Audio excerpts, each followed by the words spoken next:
Olá, voltei. Tem uma tem uma fake news que eu posso até procurar no YouTube para jogar.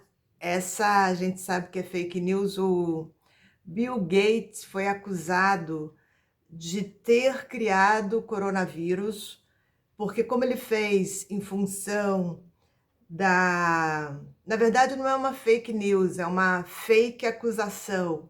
Acusaram Bill Gates porque ele fez uma palestra em 2014 por conta dos horrores do Ebola, e o que ele deduziu, porque ele participou do que estava acontecendo, porque ele tem uma fundação que ele só investe em saúde e tem interesse em investir nas doenças como a malária, que não dá grande dinheiro para as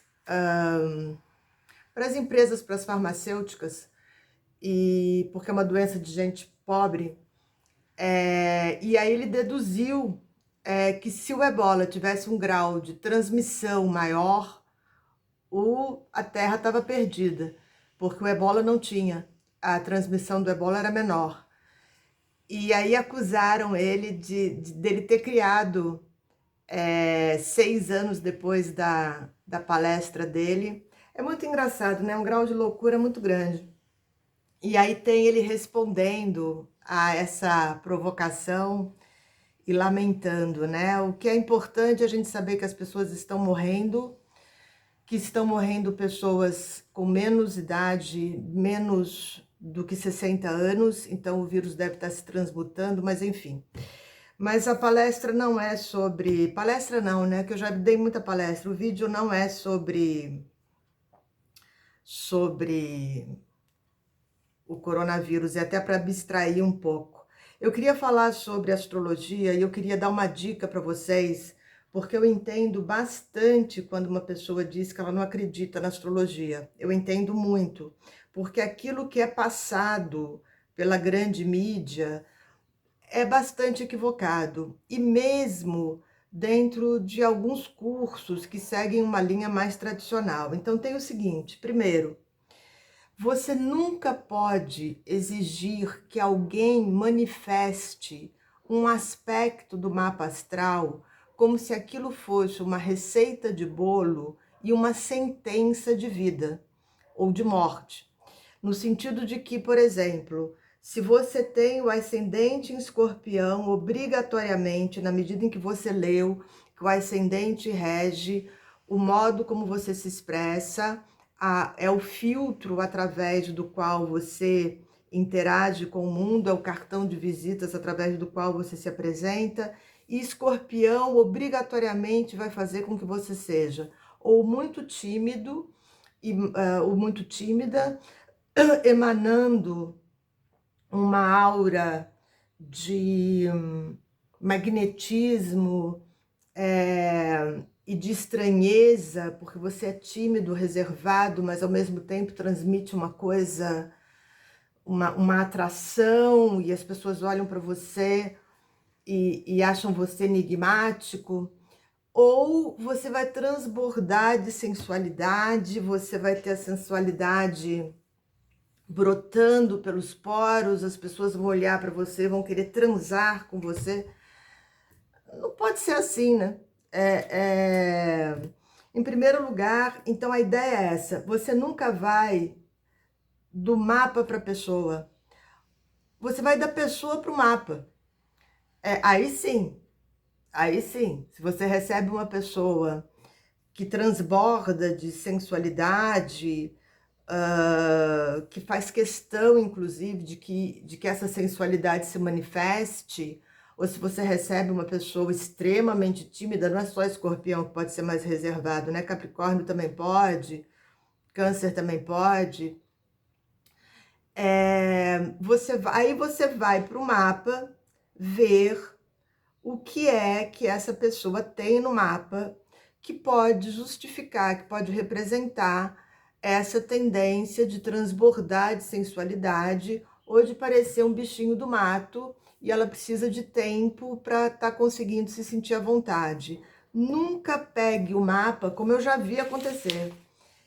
E exija que a pessoa viva aquele mapa como se fosse uma receita de bolo. Primeiro que é impossível, porque o mapa astral ele é muito rico. Você vai viver a síntese, vai viver as questões principais. Os nodos lunares são sempre muito importantes, são marcantes em termos de conduta, porque é aquilo que a gente chama de conduta condicionada, tá? E em relação à primeira impressão, talvez se a gente fizer uma estatística, possa ser mesmo a primeira impressão marcada pelo ascendente, talvez. Aí tem que saber se o ascendente está na cúspide, porque muitas vezes um ascendente a 3 graus de aquário, 4 graus de aquário, como ainda é cúspide, você vai ver muito mais os planetas da casa 12 ou o signo da casa 12 se manifestando no corpo físico.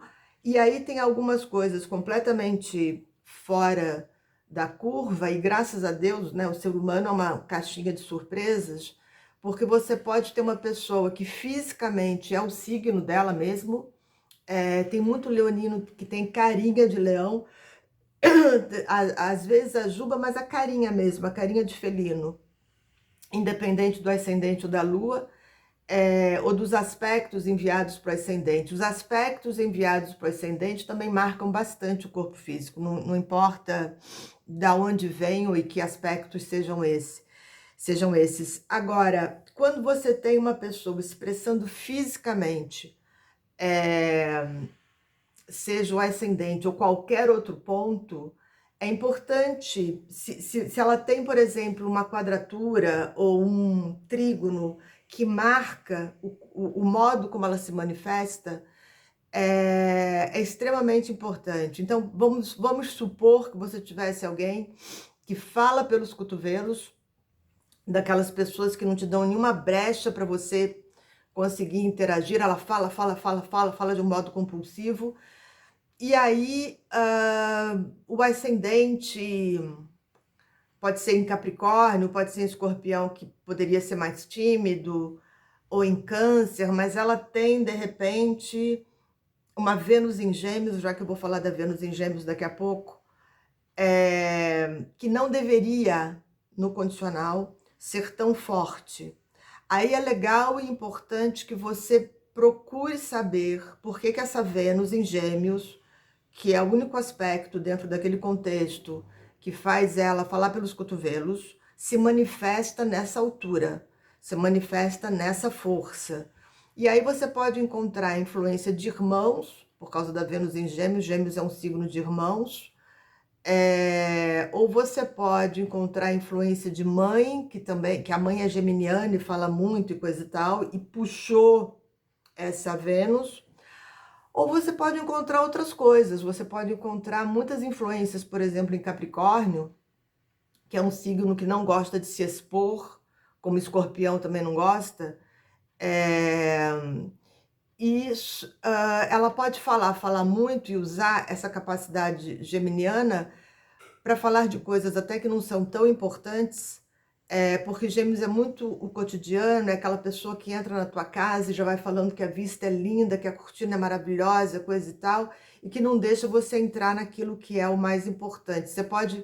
Nós não somos previsíveis nesse nível, entendeu? O mapa astral, porque você tem Vênus no ascendente, você vai ser namorador, porque você tem Marte em Sagitário, você vai botar o pé no mundo e desaparecer. Eu já vi isso, as meninas me dizendo que não iam namorar com um sujeito que tinha Marte em Sagitário, porque um dia ele ia calçar as botas de Sagitário e desaparecer no mundo. Quer dizer, é o medo dela, é o receio dela por talvez experiências anteriores. Sagitário é um signo de juízes, Sagitário é um signo de militares, Sagitário é um signo de professores universitários.